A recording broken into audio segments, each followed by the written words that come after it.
Councillor Angie Ping to come and join us at the top table, and you can also ask the Mayor, Worshipful Councillor Sudan, to come and join us at the top table before we kick off.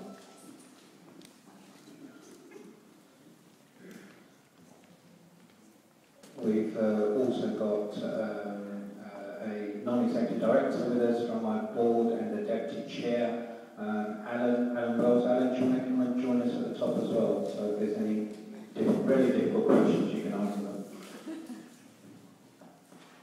Great. We are taking some photographs as well. We've got a professional taking those, Andy Strickland. Andy, put your hand up right at the back there. If anyone's a bit shy, I'll say professional, he's in my son's team actually. If anyone is shy and doesn't want their photo, just make yourself known, signal to him, and I'm sure he'll miss you out as he's doing that, because we might use some of these photos in some applications as well. So without further ado, I'd first like to invite Councillor Masood Ahmed, the Worshipful Mayor of Waltham Forest, to do a general welcome. Mr. Mayor.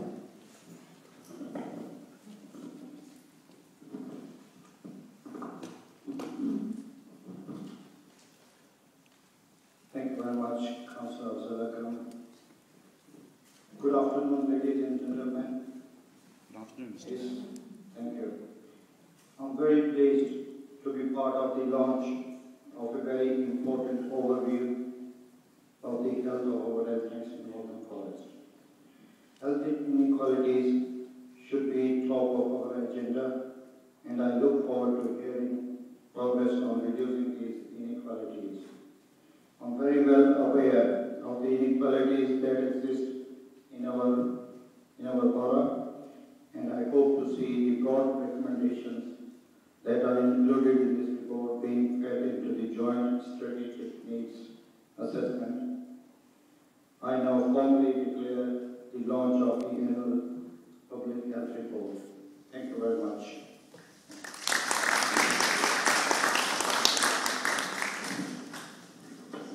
Thank you, Mr. Mayor, and thank you for gracing us with your presence. Before we move on, I mean, for me, this is the third report that I've been involved in here from the stage presenting, and been pleased to be attending for a number of years. Indeed, this is our seventh public health report that we're launching in Waltham Forest. It's a very important document which actually gives us the roadmap of what's happened and what direction the health in this borough is going. So when we're planning services, we can take this information on board. And what's more important this year, of course, also is we have a new government in place, we have a new Secretary of State, and of course, a couple of days, the new white paper was launched as well, which is looking to radically shake up the delivery of the NHS at a national level. I don't agree with it all personally on here, but one thing I do agree with in the white paper is the move towards moving public health more into the local authority role and actually making the local authority accountable and responsible for public health, with the NHS supporting them. Because currently it's the other way around, the NHS are actually responsible and accountable, and the local authorities are due to work with them in partnership. And I'll say that because from an NHS perspective, of course, we look at public health and the smoking cessation, pregnancies, and a whole heap of other work that we do. But if you look at the underlying issues that have an effect on public health, and they are deprivation, they are homes, housing, they are people not getting the right service in the right area that they live in. It's about crime, it's about grime. It's all those issues that actually as an NHS we have very little power to do anything about. However, our partners in the local authority have lots more powers on there. And so I'm pleased that's moving in that direction, and we can work closely with our local authority to see how together as a public service for our residents we can actually improve the public health of the residents in Waltham Forest. So without further ado, and I haven't had, even as I'm chairman of the relation, a sneak preview. Kay insisted that I come here to then find out as well. So I'm looking forward to your presentation, Kay. So if you'd like to actually introduce yourself and tell us all the wonderful things that are in this report. Over to Kay.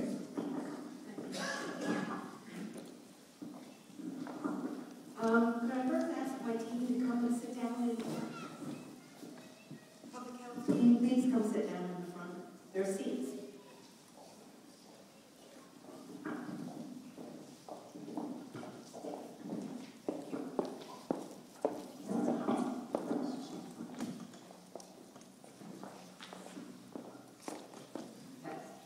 I'm really pleased to see so many people here today for this launch.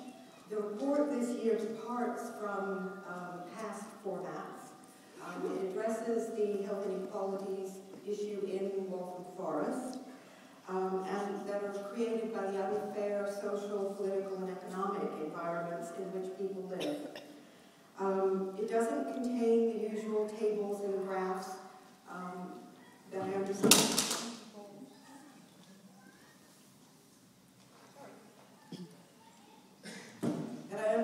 Some people prefer, but if you do, they're online. All the reports from last year have been updated and are accessible on our website.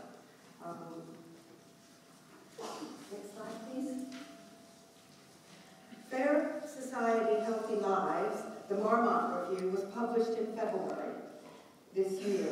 The review concluded that it's the social and economic environments that create the unfair health inequalities in health. Next slide, please. While most health outcomes in Waltham Forest are improving, they're not improving as quickly as those for London and England, and that means that the health inequalities between the areas are increasing.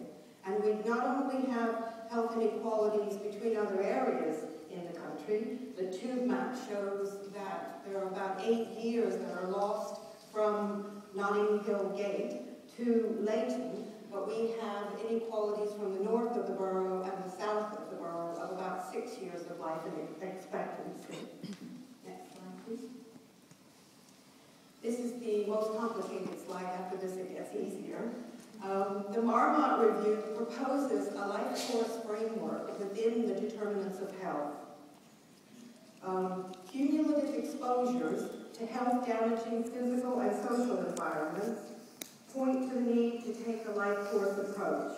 This framework recognizes the genetic predisposition and unfair social and economic environment and lifestyle choices combine to create higher levels of disease, disability, and mortality.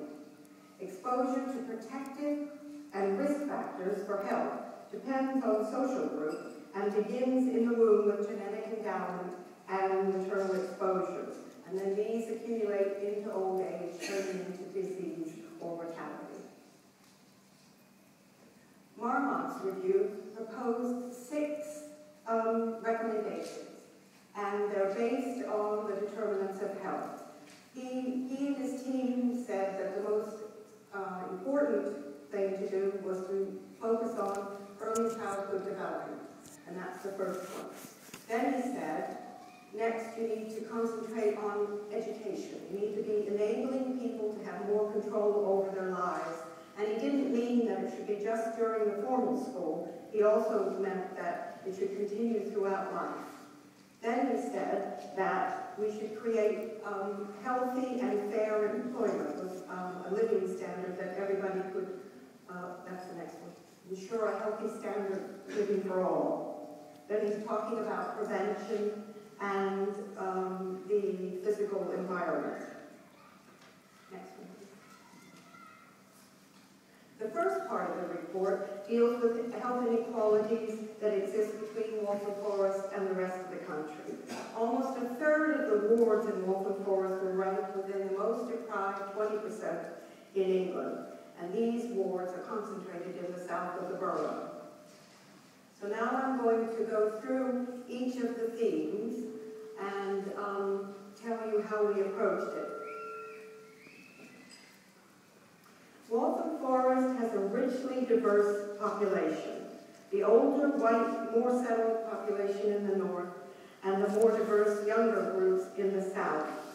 This diversity brings with it the vibrancy of those who want to improve their lives, but also the barriers encountered by the more deprived populations. Today, I'd like to set out a description of some lives affected by deprivation and also by privilege. and show at each life stage how this affects the stories that I'm about to tell you.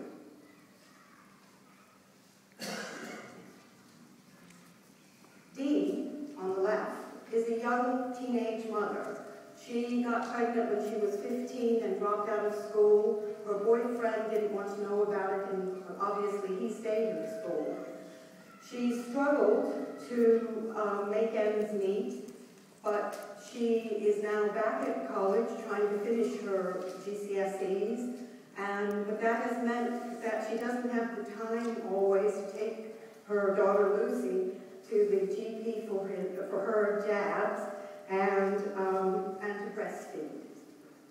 Elizabeth, on the right, on the other hand, decided to stay at home and follows all the advice that the health visitor provided.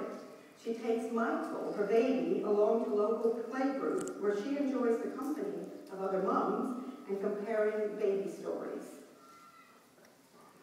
The key issues around early childhood, then, are poverty. 39% of our children are affected by poverty, and infant mortality. In each of these slides, I'm going to give you one determinant of health and one health indicator. I'm not going to overload you with lots of data. While infant mortality is improving in Waltham Forest, like all other indicators, it's not improving as quickly as other areas, and the gap is getting bigger.